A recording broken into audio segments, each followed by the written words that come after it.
I always thought birthmarks were just random quirks, little stains from a past life maybe, but nothing sinister. That's why I barely glanced at the tiny dark spot that appeared on my left wrist last week. It was only when I realized it throbbed, slow and steady, that I began to pay attention. The pulse was subtle, but when the neighbor's house echoed with muffled sobs late one night, I noticed the mark on my skin pulsed in perfect time with each desperate cry.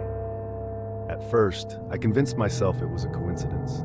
Our apartment walls are thin, and old buildings make strange noises.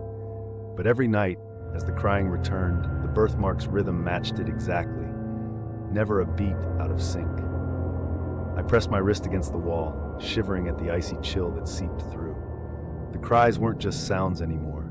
They vibrated inside me, twisting the mark on my skin until it felt like a second heartbeat. By the third night, I was desperate for answers.